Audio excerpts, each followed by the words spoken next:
Hello student, good morning. मैं सचिन, आपका science teacher. अभी हम एक वीडियो रिकॉर्ड करेंगे जिसके अंदर आपके क्वेश्चंस को हम डिस्कस करने वाले हैं।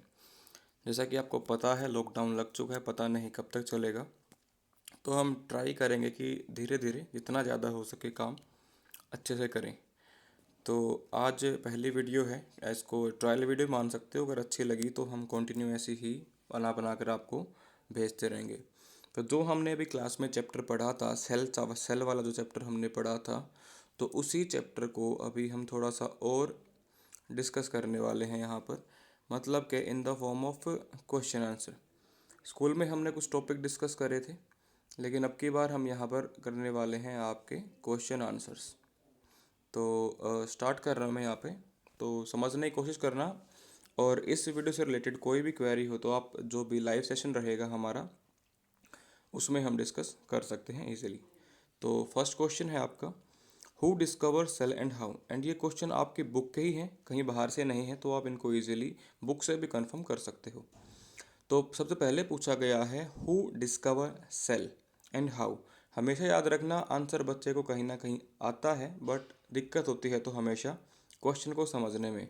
तो पूछा है, किसने सेल को ढूंढा, खोजा और कैसे। तो the cell were discovered by Robert Hooke in 1665। 1665 में रॉबर्ट हुक के साइंटिस्ट ने, रॉबर्ट हुक नाम के साइंटिस्ट ने सेल को डिस्कवर किया था, और उसने इसको ऑब्जर्व किया था एक थिन स्लाइस ऑफ कॉर्क। अब कॉर्क क्या होता है? जो शैंपेन की बोतल होती हैं, इनके ऊपर फंसा हुआ एक लकड़ी का गुटका सा होता है, जो कि शैंपेन को मतलब कि एब्जॉर्ब करके फूल के एयर टाइट हो जाता है। तो उसके अंदर जो छोटे छोटे इसने छेद देखे थे रॉबर्ट हुक ने, तो वहीं से इसके मन में क्यूरियोसिटी क्रिएट हुई, और इसने क्या किया, अपने ही बनाए एक माइक्रोस्कोप से उसको स्टडी किया। देन इसने क्या पाया कि वहाँ पर सेल्स हैं, मतलब कुछ छोटे छोटे कंपार्टमेंट इसको दिखाई दिए, जिसको रॉबर्ट हुक ने बाद में सेल का नाम दे दिया। अगला क्वेश्चन है, why is the cell called the structural and functional unit of life. देखो, कोई भी चीज़ है, कोई भी, सपोज करो हम दीवार की बात करते हैं, तो दीवार को जब हम बनाते हैं तो हम वहाँ पर ईंटें लगाते हैं। तो अब सपोज करो कि पहली ईंट ही ना हो, तो क्या दूसरी उसके ऊपर टिक पाएगी? नेवर। ठीक है, वो एक अलग बात है कि हम दीवार बनाने के बाद चाहे उसके बीच में खिड़की लगा दें, बट स्टार्टिंग के टाइम पे एक ईंट, फिर दूसरी, फिर तीसरी। तो कहने का मतलब है, जो दीवार बनी है उसकी स्ट्रक्चर की शुरुआत हुई थी एक सिंगल ईंट से। ठीक है, तो इसी तरीके से जब कोई ऑर्गेनिज्म बनता है तो उसकी बॉडी की शुरुआत सबसे पहले किसी एक सेल से होती है, इसीलिए इसको क्या बोला जाता है? स्ट्रक्चरल। और क्योंकि सेल भी अपना काम हर टाइप का करती है, लाइक न्यूट्रिशन है, एक्सक्रीशन है, या और भी जितने लिविंग वर्क होते हैं वो सेल अपने खुद के करती है, और वो सेल दूसरों के साथ मिलकर भी वैसा ही करती है दूसरी सेल्स के साथ। तो इसी तरीके से जब अरबों खरबों cells, millions of cell combine कर जाती हैं, तो वो क्या बना पाती हैं? आपका एक लिविंग ऑर्गेनिज्म। लिखा है, the cell is called the structural and functional unit of life because it is the smallest structure in which life is present. क्योंकि सेल अपने आप में लिविंग होती है। ठीक है, ये इसको इन रीजन दिया है। All the living beings are compose of cell. हर एक लिविंग ऑर्गेनिज्म के अंदर सेल्स ही होती हैं। All cell can perform all the basic life processes. और सारे के सारी जो सेल्स हैं वो सभी सभी लाइफ प्रोसेस को परफॉर्म कर सकती हैं। That is why cell is known as structural and functional unit of life. Now our next question is, ये स्पेलिंग मिस्टेक है, व्हाट आर यूनिसेलुलर ऑर्गेनिज्म। देखो, सिंपल सा हमने पढ़ा था, वो ऑर्गेनिज्म जो सिर्फ एक ही सेल से बने हैं उन सबको क्या बोलते हैं हम? Unicellular. Organism which consist of just one cell are called unicellular organism. Okay, तो एक ही सेल से बने हैं, like amoeba. What is division of labour. देखो, डिवीजन ऑफ लेबर क्या है? काम का बंटवारा, अगर नॉर्मली हिंदी में बात की जाए तो। अगर सपोज करो मैं आपकी क्लास को कहता हूँ कि आपको 1000 ब्रिक्स जो हैं, 1000 ईंटें जो हैं, वो गेट से स्कूल के और दूसरी तरफ कहीं पर रखनी है। तो अब एक तो काम क्या हो सकता है, कोई एक बच्चा जो ज़्यादा टीचर की बात मानता हो या ज़्यादा डरता हो, वो ही अकेला काम करे तो नहीं हो पाएगा अच्छे से, थक जाएगा। लेकिन अगर पूरी क्लास मिलके काम करे तो क्या हो जाएगा? वो काफ़ी कम काम सबके हिस्से में आएगा, सब आसानी से कर भी लेंगे और किसी को कोई दिक्कत भी नहीं होगी। तो उसी तरीके से आपकी बॉडी में जितने भी काम होते हैं, अगर उनको मिलियंस ऑफ सेल मिलके करती हैं तो क्या हो जाएगा, डिवीजन ऑफ लेबर, मतलब कि काम का बंटवारा भी हो जाएगा और सिंपल सी बात है एफिशिएंसी भी बढ़ जाएगी। एक तो एक ही बच्चा सब कुछ करता रहे और एक 10-12 बच्चे मिलकर उस काम को करें तो वो ज़्यादा बेटर रहेगा। It is the distribution of different function among different cells. भाई अलग अलग सेल का जो फंक्शन है वो सब क्या होता है, जब करते हैं तो उसको बोलते हैं डिवीजन ऑफ लेबर। इसके बाद अपना अगला क्वेश्चन आता है, which is the largest known cell. Largest known cell में ऑस्ट्रिच का एग आता है, जो कि किलो में मिलता है, 2 से 3 या 4-5 किलो तक का भी ये एग हो जाता है। काफ़ी भारी भरकम एग होता है, काफ़ी बड़ा होता है। Which of the smallest known cell, देखो ये लार्जेस्ट थी, अभी स्मॉलेस्ट पूछा है, PPLO, pleuropneumonia like organism, या फिर इसको माइकोप्लाज्मा भी बोलते हैं, और इसके अंदर न्यूक्लियस भी नहीं होता, sorry membraneless, not nucleus, membraneless cell हो जाती है। What is the average size of human RBC। अब ह्यूमन RBC जो है, जो आपकी रेड ब्लड सेल जो कि बाइकनकेव शेप की होती है, उसका साइज 7.5 to 8 माइक्रोन तक कंसीडर किया गया है। इसके बाद हम बात करते हैं सेकंड पेज की। ये एक पेज था आपका, इसी तरीके से ये एक दूसरा है, कॉन्सेप्ट बेस्ड है। ये कॉन्सेप्ट आपके क्लास में हो चुके हैं हल्के हल्के से तो, और बाकी अभी हम लाइव क्लासेस के अंदर इनको कंटिन्यू करने वाले हैं। क्वेश्चन है, who propose a new cell always arise from pre existing cell. भाई ये थ्योरी किसने दी थी कि जो नई सेल है वो प्री एग्जिस्टिंग सेल से ही डेवलप होती है। रॉबर्ट विरचाउ, रुडोल्फ विरचाउ ने क्या दिया था, आपकी स्टेटमेंट दी थी। ये आपकी जो सेल थ्योरी थी उस स्टेटमेंट का एक पार्ट है। What were the important point of cell theory proposed by Schleiden and Schwann. भाई एक जर्मन था, एक बोटनिस्ट था और एक जूलॉजिस्ट था। ये जो साइंटिस्ट थे इन्होंने मिलकर सेल थ्योरी प्रपोज करी थी। तो पूछा है कि भाई इनके हिसाब से क्या था। All living beings are composed of cell. इन्होंने कहा था कि जितने भी ऑर्गेनिज्म हैं वो सब सेल से ही बने हैं। सेकंड इन्होंने क्या कहा था, all cells are basically similar in chemical composition and metabolic activity. देखो it may be a plant cell और an animal cell, no matter, but all the component are nearly similar. जैसे कि जितने भी उनके अंदर बायोमोलिक्यूल्स वगैरह हैं वो सब सिमिलर ही हैं, नो मैटर वो प्लांट की सेल है या किसी एनिमल की सेल है।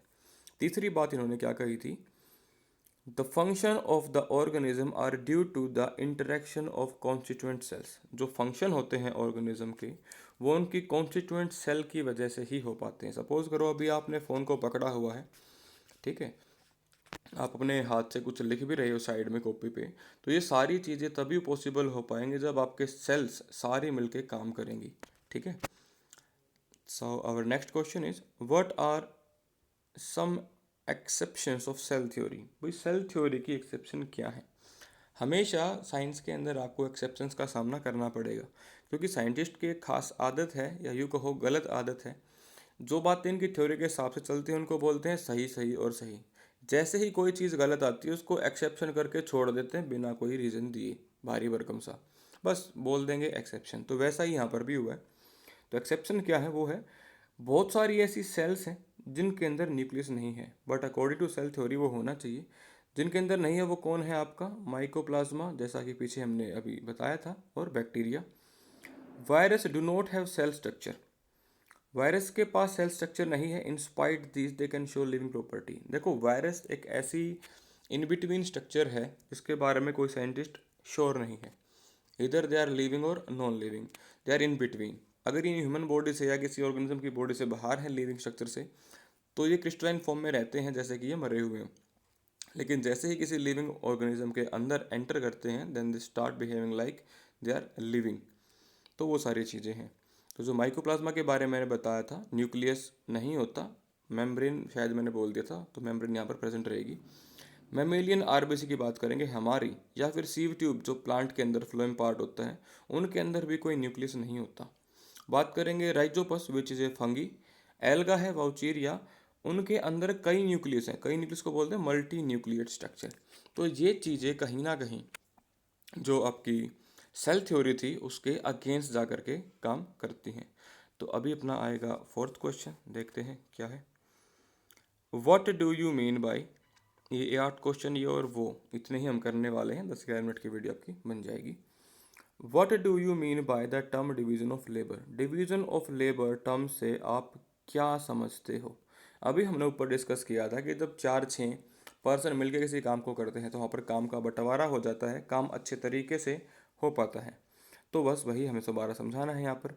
ए multi celled individual may have number of tissue, बहुत सारे टिश्यू हैं, each specialize for particular function. Like अगर आपकी बात करेंगे कार्डिक टिश्यू, जो हार्ट वाला टिश्यू है वो आपकी रिदमिक कॉन्ट्रैक्शंस कर सकता है, किडनी वाला फिल्ट्रेशन कर सकता है, लंग्स वाला रेस्पायर कराने में हेल्प कर सकता है। तो बिल्कुल उसी तरीके से 10 in a multi cellular organism all the cell do not perform the same function, सभी सेल सेम परफॉर्म नहीं करते, इंस्टेड अलग अलग जो ग्रुप ऑफ सेल या टिश्यू है वो सब मिलके अपने अपने काम करते हैं, जिससे कि वहाँ पर डिवीजन ऑफ लेबर हो जाता है। अब पूछा है कि मल्टी सेलुलैरिटी की आप 2 एडवांटेज बता दो, राइट 2 एडवांटेजेस ऑफ मल्टी सेलुलैरिटी। देखो मल्टी सेलुलर है तो सिंपल सी बात है, किसी भी काम को वो स्पेशलाइज तरीके से कर सकता है क्योंकि उसके पास डिवीजन ऑफ लेबर है। साथ ही साथ वो इंक्रीज कर सकता है अपनी वर्क एफिशिएंसी को। इसके अलावा मल्टी सेलुलर ऑर्गेनिज्म जो है वो बेटर एडेप्ट कर सकता है एनवायरनमेंट में, और उसके बचने के चांस भी नए एनवायरनमेंट में ज़्यादा होते हैं। सर्वाइवल बोले तो बचना, तो बचने के चांस भी उसके ज़्यादा होते हैं। The death of some cell do not result in the death of entire organism. Suppose करो आप बस सड़क पे चल रहे थे, आपको आपकी टक्कर हो गई किसी भी चीज़ से और आपके हाथ या पैर में खरोंचें आ गई, चोट लग गई आपको, तो वहाँ की जो सेल्स हैं वो तो मर चुकी हैं, बट आप तो अभी भी लिविंग हो ना। तो ये एक फ़ायदा होता है कि अगर आपके कुछ सेल्स डैमेज होती हैं तो आप परमानेंटली डाइड नहीं हो जाते, ठीक है। What are the difference between eukaryotic and prokaryotic on the basis of ribosome. इस क्वेश्चन को हम टेबल से भी करेंगे, बट यहाँ पर बस बता रहे हैं कि जो प्रोकैरियोट है उनके अंदर जो राइबोसोम है वो 70S और जो यूकैरियोट के अंदर वो 80S होता है, ठीक है। अब ये एस का मतलब क्या है, सेडबर्ग यूनिट होती है ये, ठीक है। काम करने की एफिशिएंसी पे इसको काउंट किया जाता है। 2 तरीके से आपका राइबोसोम की स्ट्रक्चर होती है, 2 सेल होती हैं, बड़ी और छोटी, तो वहाँ से इसको लिया गया। Why do prokaryote note show any division of labour. देखो प्रोकैरियोट प्रिमिटिव सेल्स हैं, पुरानी सेल्स हैं, ठीक है। उस टाइम पर डिवीजन ऑफ लेबर की शायद रिक्वायरमेंट ना रही होगी, इवोल्यूशन हुआ तो काम बढ़ा तो डिवीजन ऑफ लेबर आ गई। तो हम सिंपली बोल सकते हैं कि इसके अंदर ऐसा नहीं है, क्योंकि ये सिर्फ मल्टी सेल ऑर्गेनिज्म ही शो करते हैं। Prokaryote being unicelled do not show और they have no need to show. अब देखो प्रोकैरियोट मोस्टली आपके सिंगल सेल्ड ही होती हैं।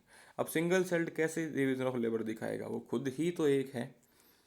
पूछा है कि भाई प्रिमिटिव सेल प्रोकैरियोटिक सेल कौन सी होती हैं, तो प्रिमिटिव जो न्यूक्लियस वाली सेल होती हैं उनको प्रोकैरियोट कहा जाता है। पुराने टाइम के जो इनिशियल जब लाइफ का ओरिजिन हुआ था तो उस टाइम पे जो सेल्स रही होंगी उनको बोला गया था प्रोकैरियोट। अभी भी हैं ऐसी बहुत सारी सेल्स। तो ये थी आपकी आज की वीडियो, ये आपका होमवर्क है, इसको ज़रूर से ज़रूर करना है। अगर आपको ज़्यादा टाइम नहीं है तो ये लगभग 13 से 14 मिनट की वीडियो, इसको आप दिन में 2 बार भी देख लोगे तो आप इजीली समझ पाओगे क्वेश्चंस को, और क्वेश्चन के साथ साथ हम थ्योरी भी समझाएंगे ताकि आपको ये पता चल सके कि थ्योरी का कौन सा पार्ट इंपॉर्टेंट होता है। क्योंकि 100 पेज की थ्योरी कभी भी इंपॉर्टेंट नहीं होती, 100 पेज में से 20-30 पेज ही आपके काम के होते हैं। तो वो 20-30 पेज कौन से होते हैं वो आप इजीली पता लगा सकते हो क्वेश्चंस को पढ़ के। Thank you, have a good day.